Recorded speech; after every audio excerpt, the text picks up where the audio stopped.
はい、それじゃ作成動画のね、続きをやっていきます。で、前回ね、ここまで顔のね、ベースの前半の部分まで作ったんだけども、今日は顔のベースの後半というところで話をしていきます。前回作ったのはね、ここまで。横から見た状態と正面からの状態。で、後半ではどこを作っていくかっていうと、首から下の部分に当たる部分と、そこから顎を形成していく。それからしっかりと鼻筋、それから髭袋の形成をしていく。あとはね、耳をつけて、この辺の胸の盛り上がりとかをつけていくような感じね。で、正面から見るとどうなるかっていうと、今回は鼻筋も作っていくし、髭袋も作るし、顎も作っていくし、ここもね、作っていくし、耳も作っていくしっていうような、こんな感じ。ベースの、後半戦になります。今日はこの赤で書いた部分を作っていきます。まず、これはね、ひとまず置いといて、綿を取り出して、でね、こんくらいの量を、そうだな。ここざっくりとでいいんだけども、こんな感じでちょっとね、長方形に固めちゃってます。まず、一旦長方形で、もうやわくていいんだけども、まずくっつけやすいように概略でいいんで、少しだけ固めてあげる。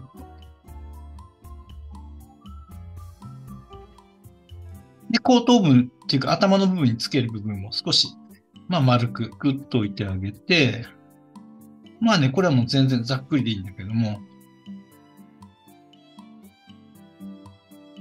柔らかい状態なんだけども、ひとまずこれくらいの状態でいいから、ここにね、こうやって合わせてあげるような感じ。こんな感じでね。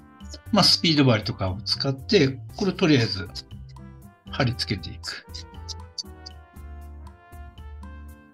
ここにね、とりあえず貼り付けて、固めていく感じ。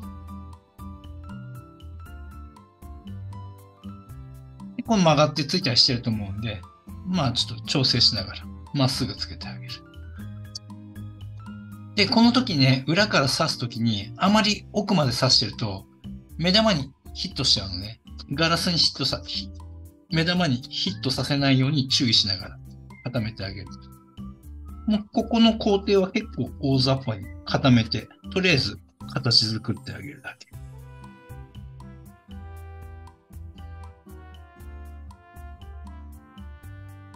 でここの部分のね、こういうつなぎ目とかも弱いんで、後からくっつけるんだけども、こういう風にくっつけてってあげる。と同時に、こちら側も柔らかいから固めてあげる。なんだろう。多分ね、僕のやってるやり方って結構効率悪いと思うんだよね。これ多分つける前に、ある程度固めてから装着した方がやりやすいとは思うんだよね。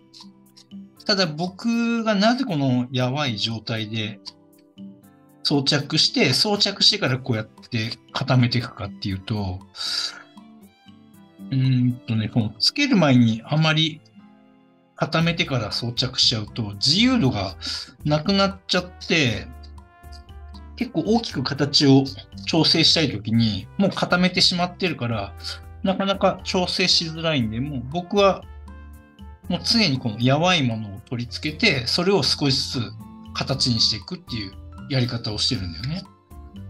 それと、あと、じゃあ毎回このやり方をやってるかって言われると、そんなこともなくて、今回こうやって作っていく。これはね、大体パターン化してはいるけれども、この作り方は。だけど、どこから先に作っていくかとか、あるいはこの、ね、今作ってる土台の部分も、もう少し固めてからつけるときもあるし、はっきり言ってその作品でね、作り方はもう、毎作品違うんだよね。で、それはなぜそれが起きるかって言ったら、やっぱり常にこの、新しい技術じゃないけれども、使い古した技術だとしても、それをどうやったら100点に近づいていくだろうっていうかね、より良い作り方、より良い表現になるんだろうを考えて作ると、決して絶対に毎回同じパターンで作るってことはありえないと思うんだよね。常に何か試しながら作る。だからね、毎回作り方は変わります。これがね、なんだろうね。シリーズ化された、この、ね、作品でそれをこう量産してるんだったらね、作り方が、やっぱマニュアル化されるのは当然だと思うんだけど、オーダーの場合はね、マニュアル化してしまったらやっぱりね、僕はダメだと思うんだよね。もちろん、ある程度ね、年数重ねてこえば自分の作り方、パターンっていうのは完全に出来上がってくるけど、でもその変化が、変化を作るね、その作り方の変化が起きなくなった時点で、成長がもう止まっちゃってると思うんだよね。常にこう、同じことの繰り返しというのは僕はないと思うんだよね。で、ここをね、こんな感じで固めていきます。少しずつ。で、裏側も柔らかいから固めていきながら。で、この時に自分が装着するそのフレームのね、土台の大きさに合わせて作っていかなきゃダメだよ。僕が使うフレームを、まあ、10センチ10センチのフレームを作っていくんで、まあ、ここに収まるように作る。で、例えばね、そうだな。まあ、いろんな大きさのフォトフレームあると思う。こういう大きなものに対して、作品がね、これくらいのサイズ感だと、構図的にさ、ここに余白がありすぎて、もうすごくもったいないじゃない。どんなにいいものを作ったとしても、なんか作品がちっちゃくなっちゃって、なんかね、どっちが主役かわからない。だからその作品の見せ方っていうのもすごく大事になってくると思うんで、まあ、できる限りフレームに対して、まあ、ビチビチじゃないけれども、その、いい割合で見せる大きさがあるんで、そこをね、探すといいです。で、この裏側もなるべく平らにしていく。僕はね、こういうフェルトに貼り付けるやり方じゃないんだよね。この作品自体を単体で作り上げて、最終的にはね、そのボンドとかでくっつける手法を取ってるんでね。初めからこう、フェルトにくっつけて作る方法もね、一回試してみたいなと思うんだけど、まだちょっとやったことがなくて、でも感覚的にはその方が綺麗にできるだろうなと思ってるかな。まあ、裏表同時に締め込みながら、まあ、均等な硬さにしていくっていうかね。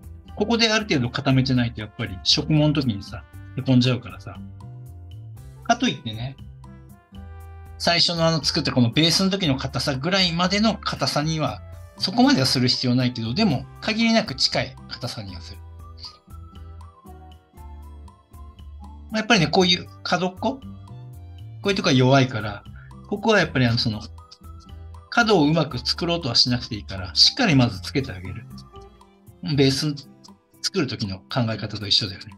ここの角なんて潰れちゃっていいから、また後から付け足せばいいんだからね。まあ大体こんな感じだよね。まあこんな感じで、その、1枚ね、ここに1枚増やして、貼り付けて、まあ、顎のベースとか、この胸の部分とかね。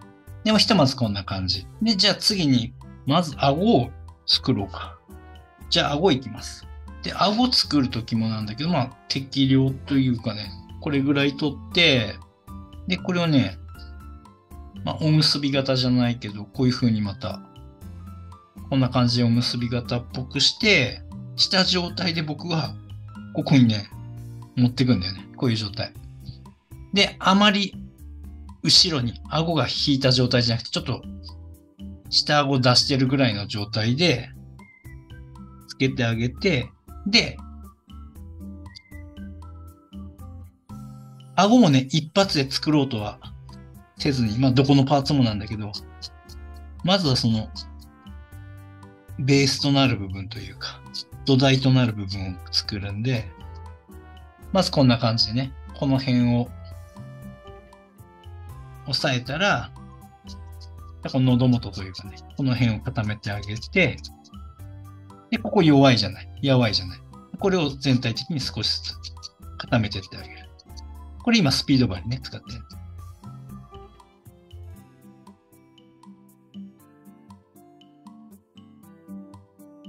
こんな感じで、まあ、とりあえずね。で、ちょっとね、図で説明すると、でさっきね、頭の後ろの部分、1枚ね、体の部分までこういう風に貼り付けた状態ね。で、今、顎は、とりあえずこの部分を作ってるだけね。だけど、ここから先まだ、これはまだ1回目の工程でなくて、次にこの部分を作っていくのと、この部分を作っていくのとっていうような3段構えぐらいで作っていくつもりでいてくれれば話がちょっと見えてくると思うんで、一応ね、こんな風に作っていきます。じゃあね、まずその第一段階の部分の顎を完成させていきます。最初ここ、顎をね、出して最初つけるのは、まあ、今見てるとにこう締め込んでいくと、顎がね、どんどん下がっていっちゃうんで、下顎がない猫の顔とかができがちになるんで、下顎をしっかり見せた方がよりリアルに見えるようになってくるから、大きすぎるのはダメだよ。だけど、ここをしっかりと見せるのもかなりポイント高いんで、顎はね、大事。この髭袋のとこもまだベースの状態だし、それに合わせてつけてるから、これにまた髭袋をつけちゃうと顎は低くなっちゃうんで、またこれは後から形作っていきます。で、まずはその全体的にベースの部分を作っていくから、今度ね、顎のラインだよね。ここが今何もない状態なんで、顎のラインをしっかり作ってあげる。もう適量を取って、ここに入れるように、ちょっと楕円形じゃない、これぐらいのものを、ここにね、こうやって乗せるようにして、つけてあげる。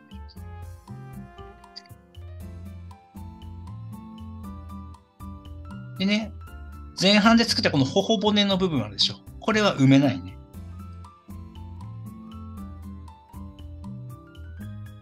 で、さっきつけた、ちょこんとした顎に連結をさせてあげる。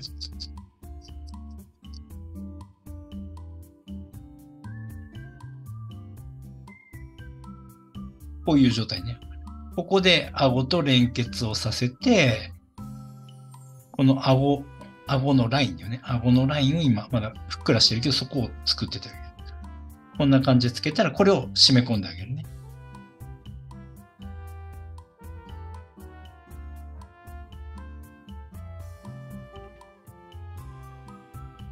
こんな感じ。ね、右と左の違いがわかるでしょ。こういう表現をしっかりとしてあげる。するとより、リアルな、猫の表現ができるから。結構みんなこういうとこがなかったり、こういうへこますとこをまん丸くとかするから、だからね、こうぬいぐるみっぽくなってきちゃったりするんだよね。で、こんな感じで反対側も作っていく。最初の頃ね、この左右均等にっていうのが難しいと思うよ。だって未だにできないもんね、僕も。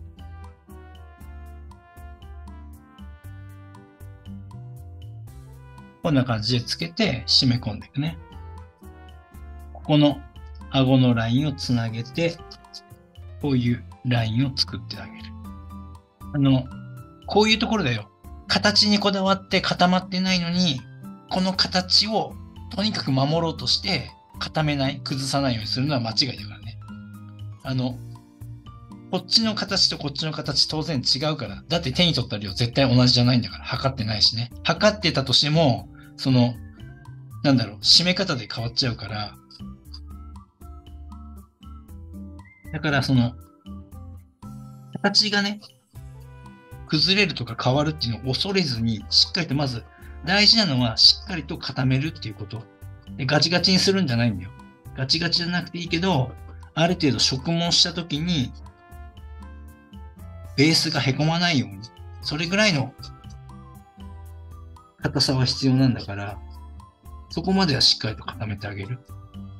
でね、今こうやってやってたら、少しずつね、こうやってね、こう、顎が上がってくるっていうか、ね、首がこういう風に反ってくるの。っていう、要は上向きになってくるっていうことね。で、なってきたりするのは、ここの量の厚さの関係で起きてるんだけど、そういう時はね、工程の途中でも少し直して、少しずつ調整しながらやってるかな。で、さっきこうやって顎上がったけど、今顎引かさったでしょ。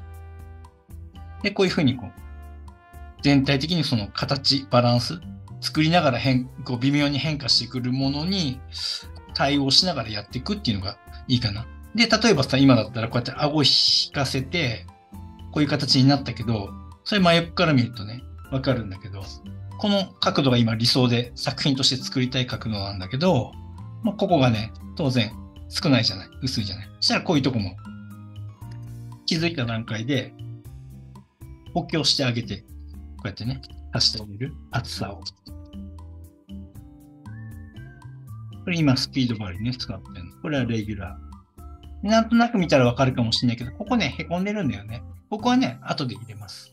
で、これもさ、ここの厚さによって、ね、顔の向き、作品の向き変わっちゃうから、今わかるかな、これ。どっちかちょっとこっちがね、分厚いんだよね。だから今こういう風に傾いちゃってるんだけど。そういうのもちょっと微調整しながら。はい。大体こんな感じかな。はい。じゃあ、顎の工程に入ります。顎の工程に入りたいんだけど、どうしようかな。ちょっとね、こういう周りのボソボソしたやつは、一旦ね、どっか結節を設けて、一回全般的に綺麗にするようにした方がいいよ。別にもちろんね、この後から肉付けしていくから、その時に一緒にまとめてやるのでもいいとは思うんだけど、でもやっぱりその途中経過の段階でさ、こう、ある程度どこまでしっかりできているかっていうのを確認しながら進めた方がいいと思うから、なるべくそういうところはね、しっかり結節で一回こう綺麗に整えてみる。で、多分みんなそのこの肉付け、肉盛りをして形成していくわけじゃない、顔をね。で、この個々のパーツっていうかね、この付け足していった部分がどれぐらいの硬さにしたらいいんですかっていう質問も結構多くて、基本的にはこのベースを作った時の硬さに近づけるのがいいと思う。だけど、ここまで硬くする必要もないし、多分硬くできないと思う。あんまりね。ガチガチにする必要はないけど、だけど、これの時よりは少しは柔らかくていいけど、だけどさっきも言った通り、その植毛した時に凹まない？で、植毛の時はさ、一本針で使うじゃない。で、今締め込んだりする時に3本とかね、いろんな複数の針で締め込むと思うんだけど、やっぱりこの複数の針を使っている時のこの締め方と、一本針を使った時の締まり方っていうかね、刺さり方って全然変わってしまうから、今言ってる針の刺さり方っていう話は、こういう状態で見るとするじゃない。で、ここに対して一本で刺したらどうなるかって言ったら、こういう風に刺さるわけだよね。だけど、三本針とかで刺したらどうなるかっていうと、こういう話になるわけ。何が言いたいかっていうと、凹む度合いが変わってしまうよっていう話。だから、この三本針とかでぐっと締め込んだつもりでも、実際植毛するときは一本針でやるんだから、思いのほか凹むよっていうことを理解しておいた方がいいよ。すると、どれくらいの硬さにしといた方がいいかなっていう、一つの目安にはなるんじゃないかなと思うんでね。そんなことも頭に入れておいてかな。じゃあね、今やってるのはちょっと引き続き表面っていうか、一度結節で全体的に綺麗にしていきたい。ほら、こういうとこがさ、ボコボコじゃん。凹んだりしてるじゃない。こういうとこも、こういうその結節で今全体的に形を整えているときになるべく一緒に整えてあげる。補強してあげる。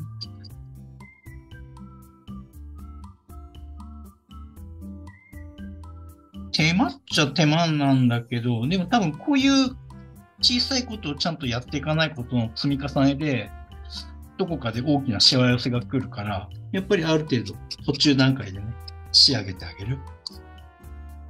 ひとまずこんな感じいいかな。ちょっとね、じゃあここの顎、一番外のラインの顎っていうかね、肉付けをする前に、ちょっとね、髭袋をやっつけていきたいかな。先に。で、まず鼻筋を整えよう。で、そうだな。ここのね、マズル付近の話をすると、ネットでも何でもいいから、ネットの方が見やすいかもしれないね。雑誌でも本でも何でもいいから、やっぱりその作品作るときに、どうしてもさ、作品に没頭しちゃうじゃない。して、気がつけば、リアルなフェルト作品の真似をしてフェルトを作るじゃない。そうではなくて、あくまでもリアルで作りたいんだったら、本物の猫を見て作らないと。この子ちょっとわかりやすいかなと思うんだけども、この辺の形ね、どうやって表現しなきゃいけないかっていうところを見てほしいの。この鼻筋のとこで一番低くなってるところどこだかわかるみんな。ここだよね、ここね。この目のラインのここが一番低いじゃない。そしてね、いいこの鼻があってさ、鼻があって、こういう風に、ここね、今、針でなぞるよ、先端ね。この部分が盛り上がってるじゃない。この形を作ってあげること。ここを低くするっていう、ここを低くするっていうこと。それからね、よく見てよ。この目の、ここね、ここ。どう？高い？低い？低くなってるよね。ここね。こういうところをしっかり読み取って表現してあげるんです。だからまず一番うまく作る、リアルに作るコツはしっかりと本物の猫、本物の犬、モデルをしっかりと見て研究すること。そこが一番大事。じゃあ引き続きいくよ。じゃあこの鼻筋なんだけども、さっき見たように鼻筋をちょっと形成していくよ。で、さっき低かったのはここじゃん。ここね。ここをまず低くしていく。で、ここがさっき言ったようにさ、こういう風に鼻の高さが出てたじゃない。ああいうのも表現していく。で、僕はね、ああいうとこを表現する。こうやって爪とか使って、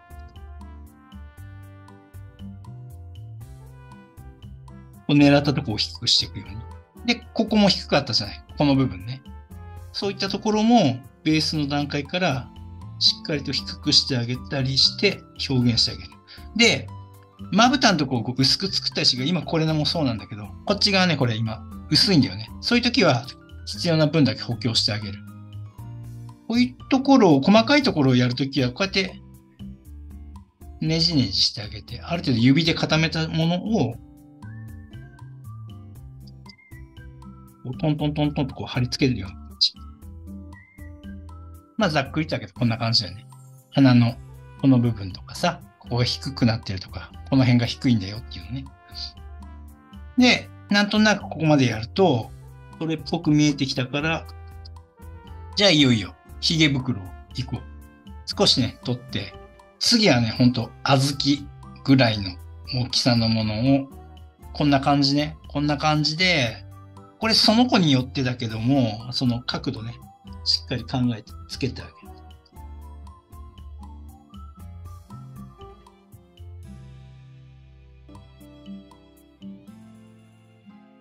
わかるかな？今ね、とりあえずまだ固めてないけど、こういう状態で、ここにつけたんだよね。これをみんなまん丸いものをつけてしまうのね。ドンと。多くの人がやってるのは、こうやってね、ドンってこうやって大きいのを作っちゃうのね。まん丸のやつを。さあ全然見え方が違うよね。さあ出来上がりも変わってくるの分かるよね。だからそうではなくて、もう楕円形のものをしっかりつけてあげる。そしてこれで締め込んでいってあげる。で、前半の時にもちょっと触れたかもしれないけども、このね、髭袋をあまりガチガチに固めちゃうと、髭入れにくいと思うよ。後から、植毛の時にね、最後の仕上げの時に、髭の装着の時にね。でも、ある程度やっぱり、形をつけて締め込んであげなきゃいけないから、まあ、他のとこよりはやや柔めでもいいけども、でもしっかりと。こんな感じね。少し高さ出たよね。こんな感じ。で、反対側もつけてあげる。小豆大のものを作ってあげて、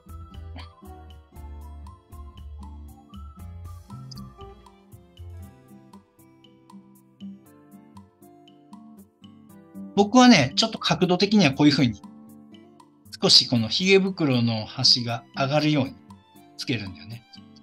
まあ、その子によるんだけれども、まあ、今回はね、みんなね、もしこの動画を見て作るとしたら、普段うまく作れないよっていう人は、ちょっとね、こんな風に少しだけ上げてつけてみたらいいかも。で、この幅ね、この髭袋の端っこの幅が黒目の超えないように。これ以上広がっちゃうと、ちょっと広がりすぎだから。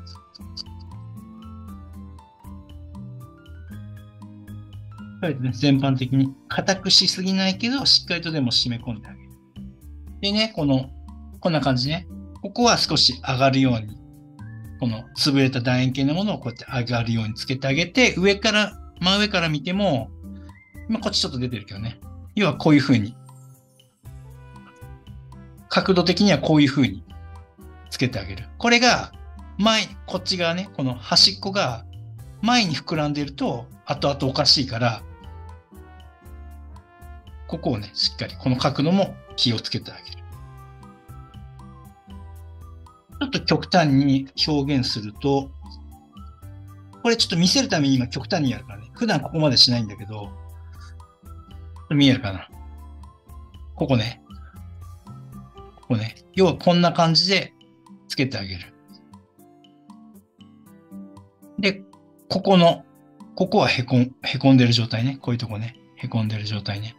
こういうところをあんまりだらっとぼかしすぎると、植毛した時に全体的になんか、ぽやっとした顔になっちゃうから、こういうところしっかりメリハリをつけてあげる。で、髭袋、鼻筋ができたところで、最初にね、作った顎が低くなっちゃってるから。いくよ。すごく低くなってるよね。これを、今この位置にある顎を、これぐらいまでしっかり出してあげなきゃいけない。だからもう一度、かぶせてあげる。こうやってまたおむすび型作って、ここに足してあげて、さっき1回目の顎の作り方と一緒だよね。だからこうやって僕は、一つのパーツを一発で決めて作ろうとせずに、その都度、形を作っていく、整えていく。やっぱりみんなやりがちなのは、どうしてもその一発で作ろうとする。で、僕がマニュアル化するのが嫌いだって言ってる。嫌いじゃないんだけど、あまり好きではないというか、妨げになるな、上達のって思っているのはそういうところで、どうしてもマニュアル化するっていうのはさ、多くの人が作るためには絶対にマニュアル化してあげた方がいいんだけれども、誰もが作れるようにね。だけど、そうなるとやっぱりこのパーツを一回でカチッと作って、はい、次。はい、ここ作った。はい、次っていうような工程になっちゃうと思うから、それだとね、やっぱりね、上達していかなくなるんだよなって僕はずっと思っていて、教える講師、先生の目的によってだよね。だからいろんな多くの人に、作り方ね、誰もが作れるように簡単にってあえてね、本当は難しい工程とかを、あえて簡単にしてあげて、ただし作品としては誰もが作れるようなちょっと可愛らしい感じの作品になるけど、こうやって作れるんですよっていうものをね、教えるカリキュラムなら当然それが正解だしね。でも僕の目的はね、あくまでもオーダー取れるような作家さんを作りたいから、だからそこを目指してる人には、やっぱり教えるには僕はそういう教え方はしないんだよね。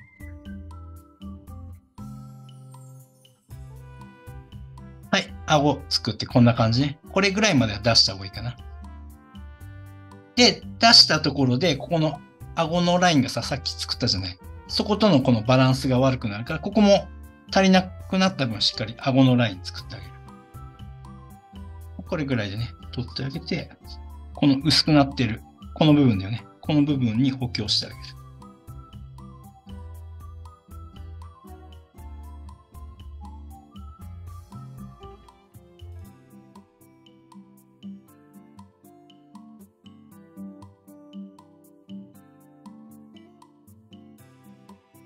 比べてみるよ。こっちはね、今ね、肉付けして整えたよ。こっちはない。でもやっぱり違うよね。これ全然変わっちゃうんで、ここをしっかり作ってあげることが大事。はい、ここもしっかりとつける。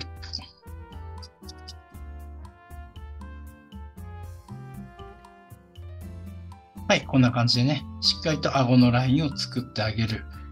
ここからね、さらにこれで終わりじゃなくて、ここからこの部分に肉付けをしたいのね。今ね、こういう状態までなんだよね。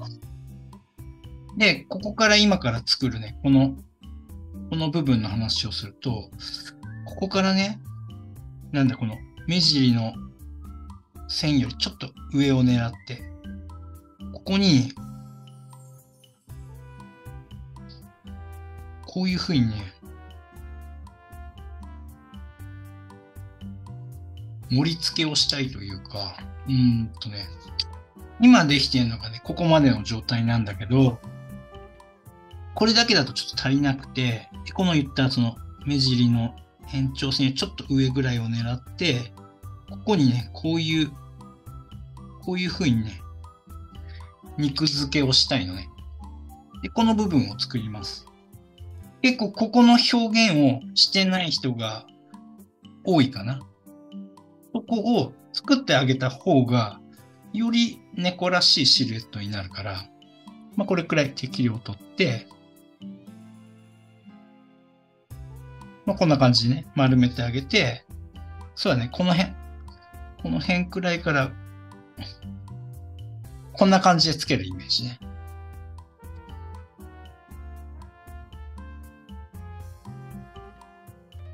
で、さっき作った顎のラインを全部埋めるんじゃなくて、その上に貼り付けるというか、その外側に貼り付けるようなイメージ。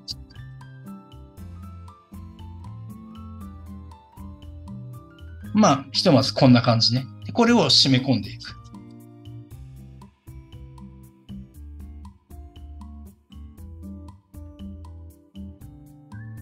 これもまだ一発決めはする必要ないんで、ひとまずその概略、ちょっとね、形を作っておくだけ。これはまた最終的に耳をつけた後に、またね、付け足したり、あるいは凹ましたりする必要があるんでね。し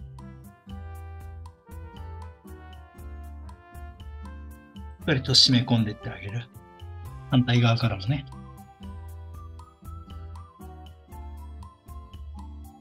ちょっと極端にね、凹凸つけてるけど、こんな感じね。こんな感じ。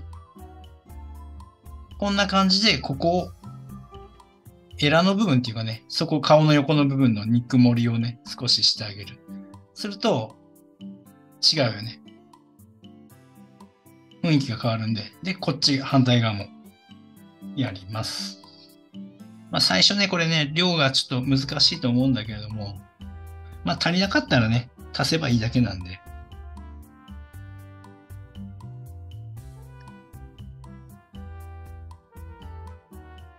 ね、目尻の線よりちょっと上ね。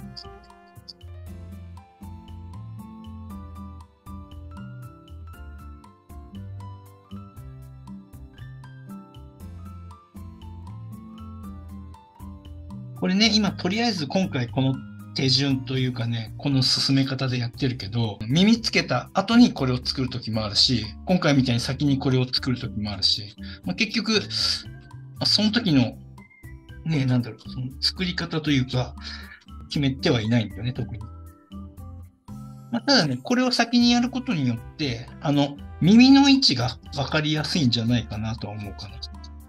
この外側のこの位置が耳の位置になってくるんで。ここもね、締め込んでって、凹むようだったら足せばいいし、一発で決めようとしないね。だからしっかりまず大事な形よりも硬さ、そこをしっかり優先する。はい。ある程度できたら、またこれもね、全般的にちょっとね、粗いところを締め直して、ここ一区切りになると思うんで。はい、こんな感じ。で、次の工程で耳の装着に入っていきます。はい、まずはね、顔のベース、後半はここまでです。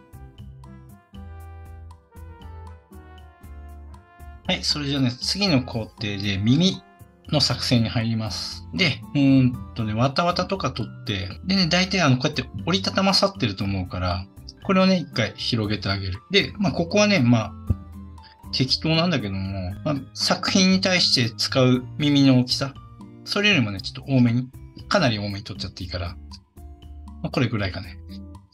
これちょっと多すぎる。で、使うのはスピード針を使ってるよね、僕は。で、このちぎったやつを、折り込んでって、このちぎったボソボソを内側に折り込んで、で、全般的に軽くスピード針で押さえてる。これはね、耳の作り方っていう別の動画でもね、説明してるんだけども、ここはちょっと簡単な説明します。まずは外歴でいいから、三角形にしてあげるね。で、耳の作るときのポイントとしては、薄く作るんだけど、これもいろんな人それぞれのね、作り方があるんだけれども、初めからね、ピンクの素材で作る人もいるし、あるいはね、全く違う素材を使う人もいるし、僕も以前はね、粘土使ってた時期もあったりするんだけど、今はフェルトで作ってるけどね。で、すごくね、薄く作って本物のようにこう、つけて見えるぐらい薄く作る人もいれば、厚めに作る人もいて。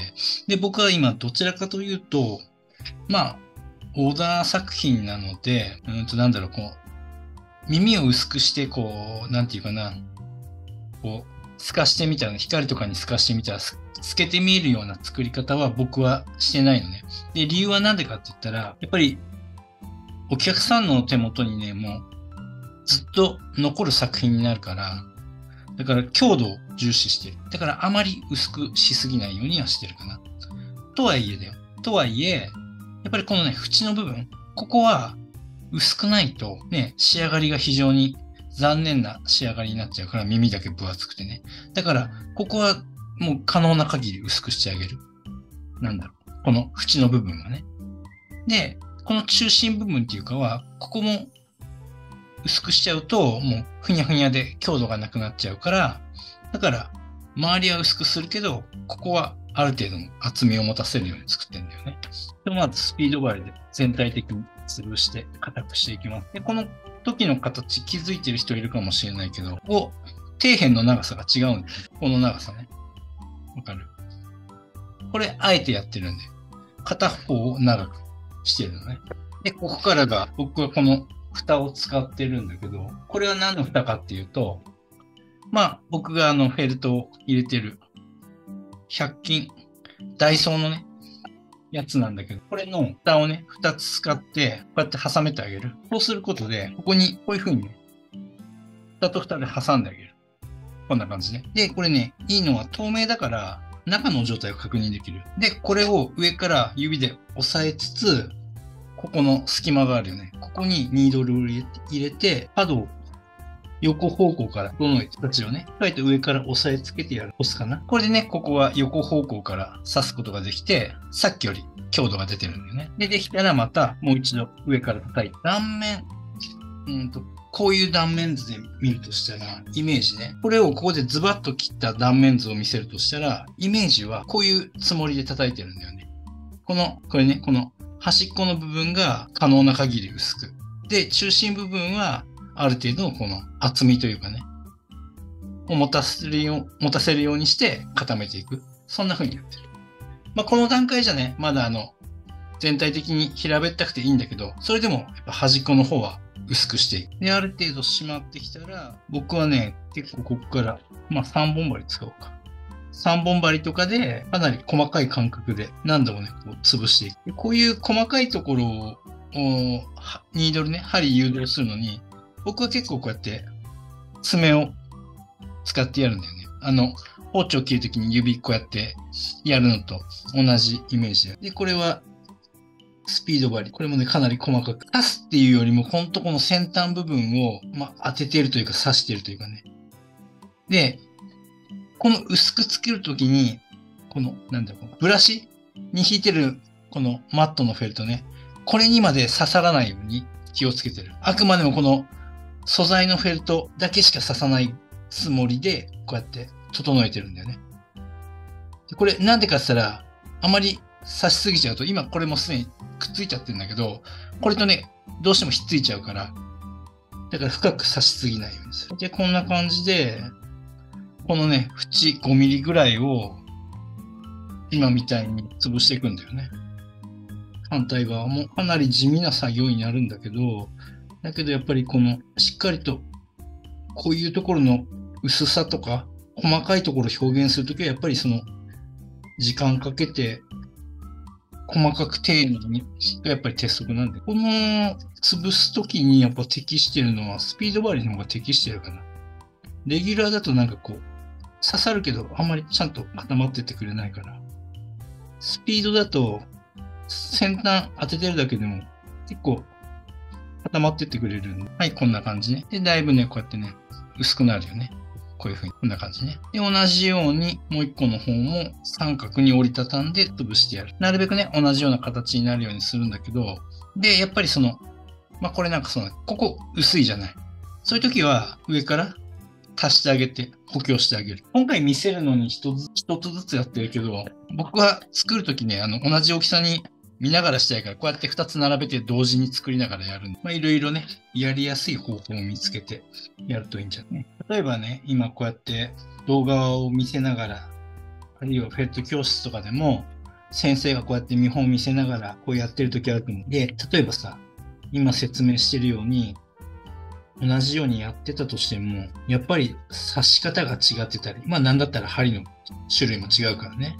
それぞれ持ってるっていうこともあったりして、同じように刺してるんだけど、うまくいかないんですけど、どうしたらいいんですかっていうような質問結構多いのね。で、そういう時考えてほしいのは、今自分がやってて、どうもうまくいかないのは、なんでだろう？じゃあどうしたらいいだろうを考えてほしいの。もちろん、それをやった上で聞いてる人ももちろん多いんだけど、そこまで自分でなんかいろいろ試さずに簡単に聞いちゃってる人は、まずは自分でこうやったらひょっとしたら固まるんじゃないだろうかとか、こうやったらうまくいくんじゃないだろうかっていう仮説を立てて、しっかりとやってみる。で、自分の肌感覚で、うまくいった、いってない、閉まってる、閉まってないとかね、っていうのがわかるじゃない。そういうのを、まずやって、その上で、わからなかったり、うまくいかなかったり、あるいは、新たな疑問が出てきたら、先生とかに、こうやってみたら、こうなってしまったんだけど、それはどうしたらいいんですかねとか、そういう質問だったらね、自分の糧になっていくと思うのね。でも、うまくいかない。どうやってやるんですかっていうような質問の仕方だと、結局何も積み上がっていかないから、まず大事なことは、うまくいかなかったりしたときは、とにかく自分でどうやったらうまくできるだろう、何が違うだろうっていうところを徹底的に自分でまず考えてやらなきゃダメだ。そこがうまくなっていく人と、上達が遅い人、時間がかかってしまう人の差なんだよね。そういうところをね、気をつけてやってると、確かにね、できなくてね、やっぱりイライラするし、不安になるし、すぐ先生に聞きたいってなるんだけど、まずはやってみな。そしたら何かしら答えが見つかるから、絶対に。ちょっとね、今これ下の方がボソボソし、ちょっと長いんでね、これ少し形つけます。こんなもんかな、ちょっと。重ねてみたらこっちがちょっと大きいんだけど、今ね。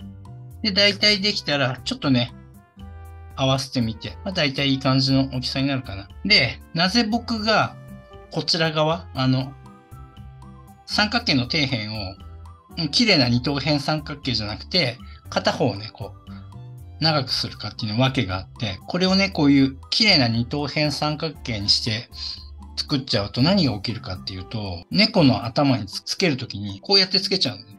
こんな感じかな。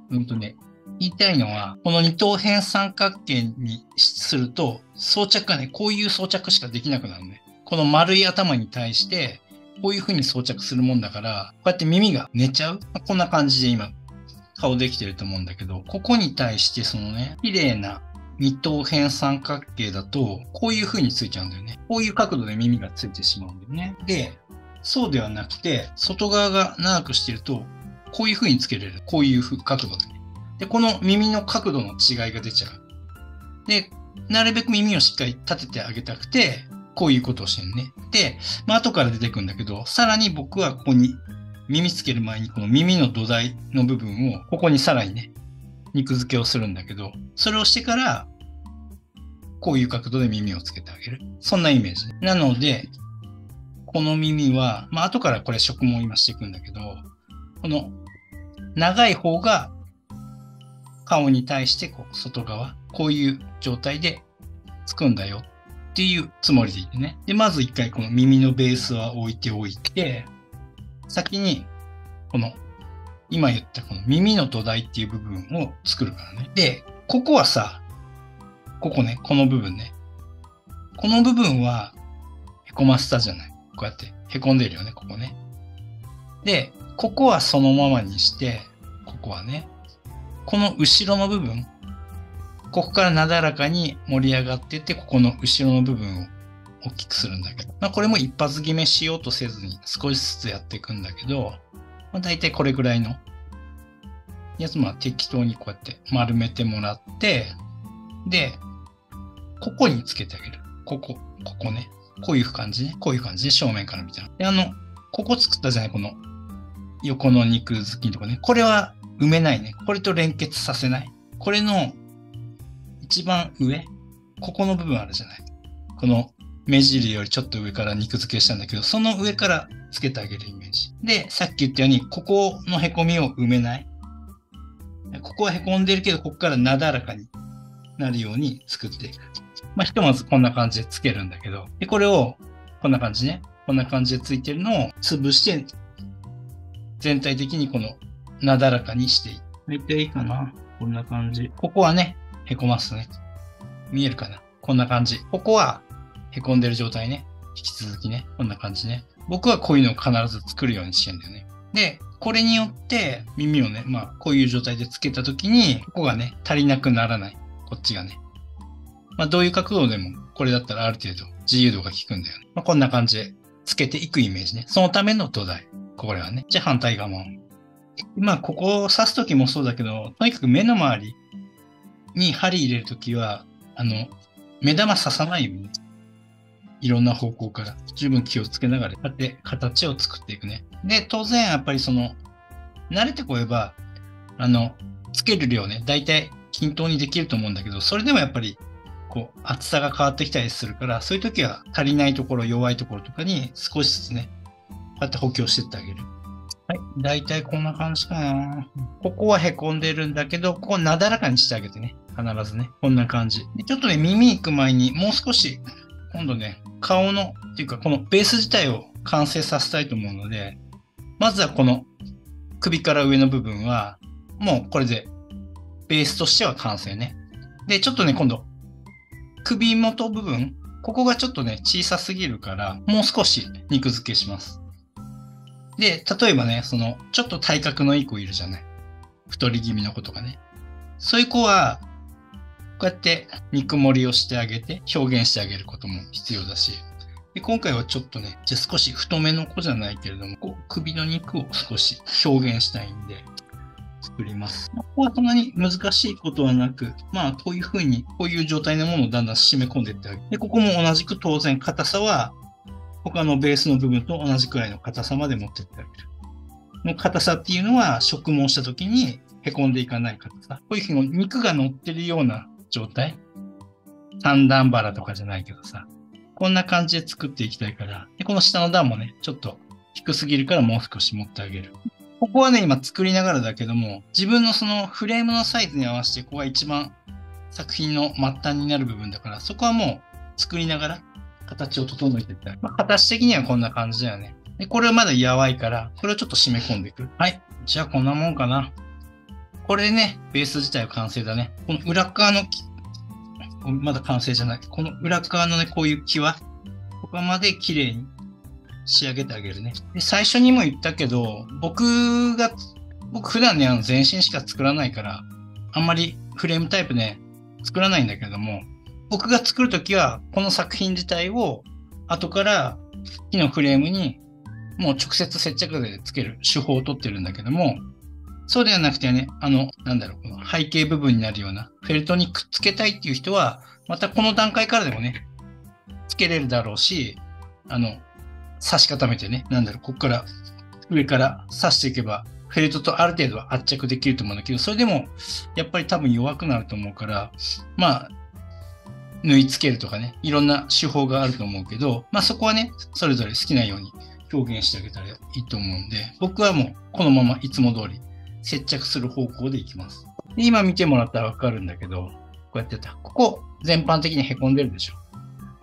凹んでるんで、ここはね、この凹みをなくします。で、このね、横から見た時の首の角度こうやって自分の作りたい角度も気をつけながらね、整えて、全体的にまた仕上げていきます。今ね、動画で見てる以上、動画でね、見てるときは、刺してる工程がすごく少なくなってると思うのね。っていうのはやっぱりかなり間延びしちゃうから、当然ずっと無言で刺し続けてる場面っていうのは、カットしてるから、飛ばしちゃってるから、だから実際の刺す工程っていうのはもっと当然あるんで、そこは不安にならないでね。僕がこんだけしか刺してないのに固めれてるわけじゃないから、ね、ちゃんとみんなと同じだけ数をこなして刺し固めてるだけだから。はい、こんな感じ。これでベース自体は完成。あとはこれから耳の植毛で装着をして顔の植毛に移っていきます。はい、まずはね、ベース編、ここまでです。